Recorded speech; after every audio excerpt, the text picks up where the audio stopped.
Welcome to the Voice of Grace at All-Star, where we tell stories around us from the perspective of children. Today we are privileged to have Miss Paula Jackson with us to talk about her book, The Perfect Party. It is a book about a little Robin's birthday party, but it gets crazy. Please welcome Miss Paula Jackson. It's such a pleasure for me to be here to meet all of you. Hi, Miss Jackson. My name is Gloria. My first question is, we heard that you lived in lots of countries, and that's super cool and really interesting. So could you tell us about your experiences in those countries? Yes, I basically have spent, I've never actually counted how many countries. I think maybe 12 countries I've lived since I was a little girl. And I've lived in many African countries, I've lived in many European countries, I've lived in South American countries and Caribbean countries, and North America as well. Yeah, that's so cool. What about your greatest memories? What's probably the best memory from your countries? I love cooking and I love everything having to do with food. So the most interesting experiences that I've had in each of my countries are all culinary experiences. I love the different foods of each country, being able to taste whether it's the fruits or the meals or the main dishes. My best experiences have definitely been all about food. My second question is, when we prepared the interview, we found out that you really loved cooking. So on your YouTube channel, I learned how to make the fudge. What was the first dish that you made for your friends and family, and what was that dish? That's a really good question, because I was recently trying to remember myself, and I actually asked my mom. I said, what was the first dish that I ever made? And she said it was the chocolate I made. I love chocolate chip cookies. And when I was 7 years old, I got this cookbook called the Fanny Farmer Cookbook. It's this red and white cookbook. And I made probably about 100 chocolate chip cookies as my first one. And I haven't stopped making them since. And I gave them to all of the neighbors and to all of my friends. And I just, whomever I saw, I basically gave them my cookies. But that was my first recipe that I've ever made. Mrs. Jackson, from those countries you live in, which dish or cuisine is your most favorite? Ooh, that is a big question, because I don't really have favorites. I love dishes from every single country, and depending on my mood, one day I may like one particular country, one particular dish, or if I'm in a different mood, I may want another particular dish. I will say though that I love sushi from Japan. I love sushi. In fact, I just made 3 different sushi rolls, and we just ate them up. We gobbled them up very quickly. And I love curries, southern curries from India. They're hot and spicy. And I love Italian food. I love pastas and the fresh tomatoes and the fresh olive oils. And there's something in Germany called Maultaschen, which is basically like a German ravioli. I love that.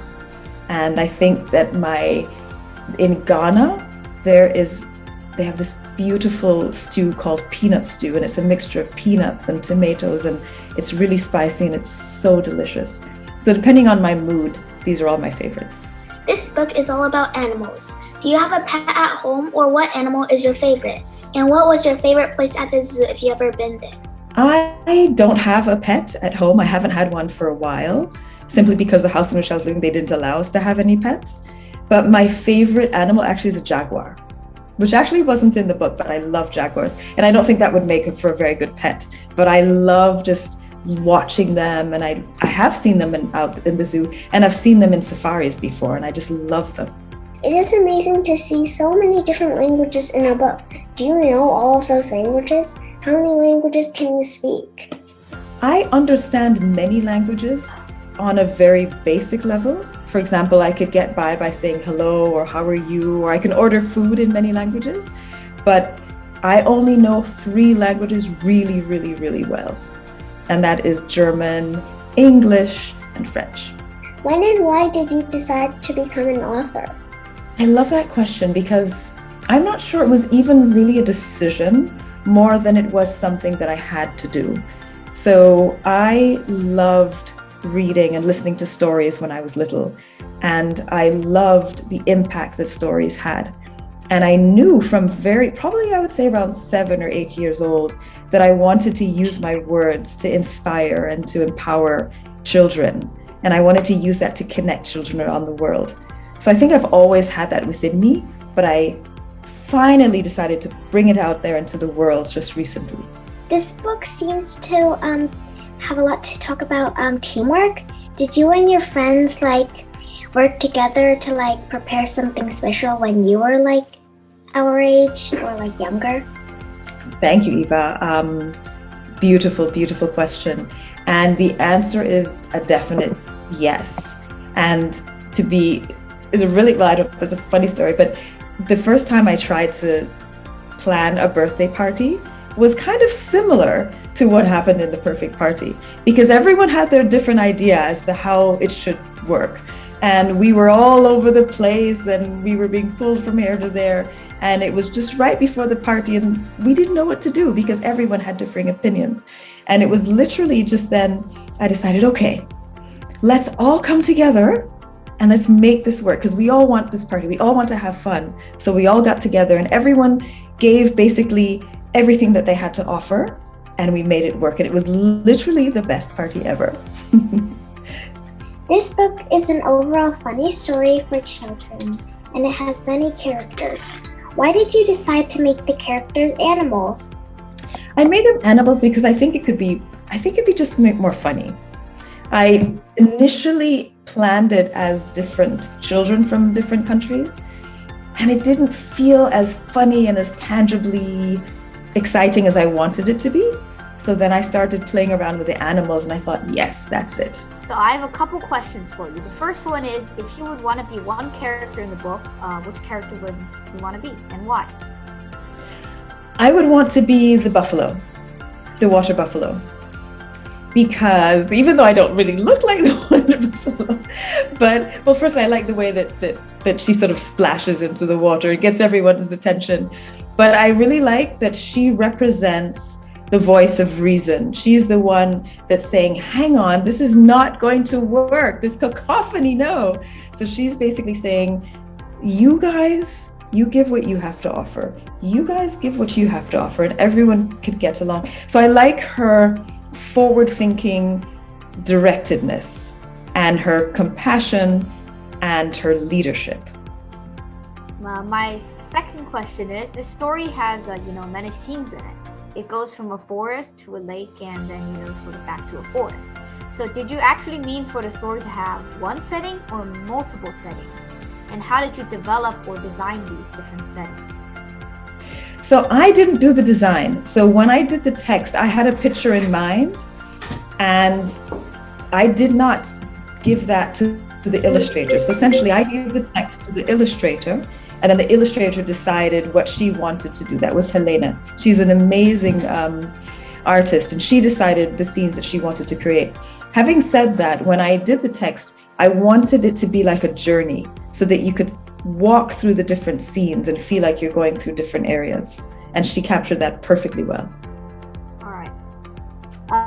And then I have a third question that's, so you know how you like cooking? Do you like cooking more than writing a book? Or would you like writing a book more? How about this? I love writing a book about cooking. So in essence, all of my books that I have written have a recipe in the back. And actually, I actually wanted to include the recipe, Little Robin's birthday cake. I wanted to include that in The Perfect Party. But I couldn't in there, but it does exist. So in an ideal world, all of my books will have recipes in the back so that I could combine the two. I love both of them equally. Text is honestly amazing. I love how you use so much onomatopoeia in this book. How did you do it in your mind? Very creative and colorful without drawing pictures or just collaborating with the artist a little. Lovely. I have to say that when I conceptualize a story, I hear it in my mind. And in hearing it in my mind, I also see it. I have a picture of what it looks like. And the words for me are kind of like music. So I listen to the words and I decide, what words will I sort of piece together? What will sound well together? And then I put it down on paper. Oh, so it's sort of like you get an idea and then the idea just comes to you and then you put it down on paper and then you put the ideas together and then like the story. Exactly. So it's basically a flow that works exactly the way you've just said. Child, have you ever wished to have this kind of animal party? Or have you had this kind of party before? Because if I was a child, like, maybe when I was like 5, this would have been my dream party.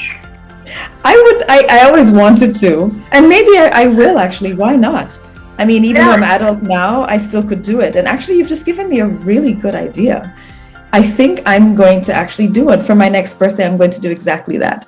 That's what we'll do. Everyone will dress up as their favorite animal, and we will cook everybody's favorite dish and everyone's favorite dessert. That's going to be my next birthday. Thank you very much. Hi, Miss Paula. Hi. How are you feeling today? I'm feeling fantastic, and I have to say I was so much looking forward to chatting with you, budding journalist. It's really exciting to exchange with you. Even though all this food has made me hungry, I know. But my questions are actually not about food. Okay. So I think the words inside the pictures about the sounds were very creative and very attractive to young kids reading the book. Did you make those up, or did you actually search it? So you mean the actual words of the animal sounds? Yeah. So for me, that's the most fascinating thing. So living in different countries and learning different languages, I also learned that every single country has a different sound for the animals that exist. And one such example is in English, cock-a-doodle-doo, and in Germany, the rooster says kikeriki. And I thought, oh, that is so fascinating, how every language has their own interpretation of the animals. And that really also formed the inspiration for this book. So I wish I could say I made them up, but no, they are very much embedded within the various languages that are presented in the book. So you actually visited all of those countries that you put on the book? I have visited many of them.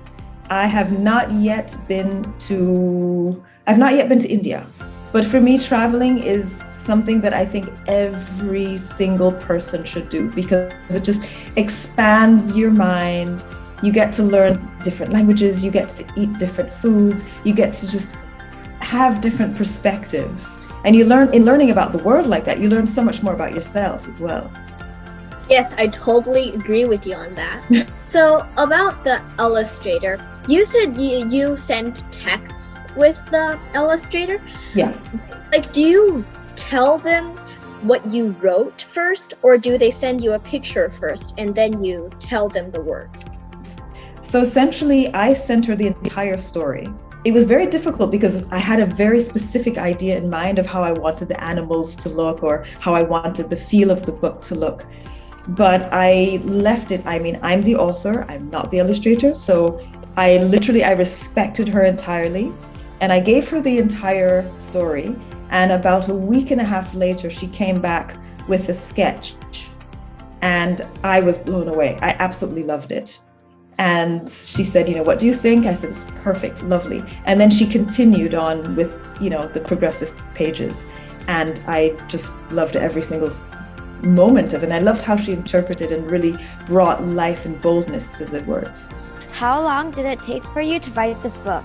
From beginning to end, it went through many, many, many iterations. So if I were to show you the beginning, the first draft, it looks very different than how it turned out in the end. I would say from beginning to end, 6 months of going through many different versions. Oh, really? Yeah.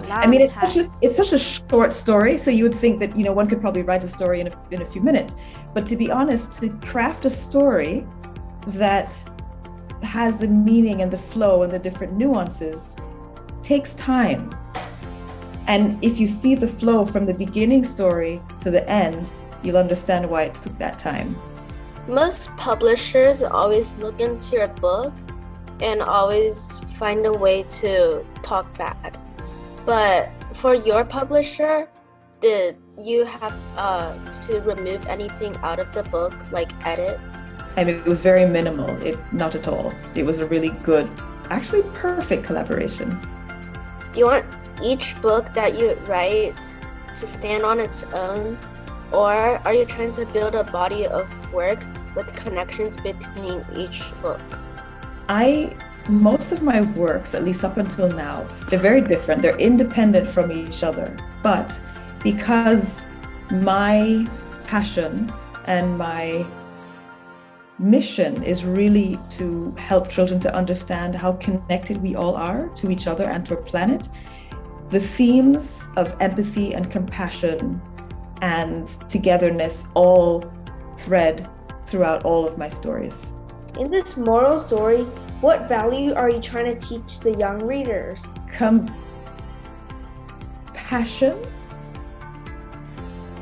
empathy, and collaboration. Definitely those three. I'm learning writing at school. What are your tips to make writing pieces so vivid and attractive that readers will be very interested in your ideas? Do you have any suggestions to help us become better writers? I would say that my top 3 tips would be, firstly, to write authentically. And when I say that, write something that you would want to read, something that, if you want to write something funny, what makes you laugh? And write about that. If you want to write something that is going to make a child be inspired by something, anything that inspires you, write about that. So authenticity is the first thing that's really important. I think sometimes people try, and I did it as well when I first started to write. I wanted to write what I think people wanted to hear or what I thought they wanted to read, but it wasn't necessarily what I wanted to read, and it wasn't reflecting my experiences. And it fell flat. It just wasn't really interesting. So definitely authenticity. The second thing I think is to really take some time and just observe. A lot of my writing process has to do with just sitting down and observing the world around me. Closing my eyes, for example, but listening, and then opening my eyes and just watching, and then taking notes. That's key. Because there's just so much that, when we're doing our daily things in life that we miss, that we don't see. And 3, for me, it's listening. A lot of writers say, reading is definitely the best, reading what other authors have done. I do think that's important, but I think it's also important to listen to conversations. Go into an ice cream shop or a candy shop and sit there for about 10 minutes and just listen to the conversations that children have with one another. That is the best thing that you could do to improve your writing.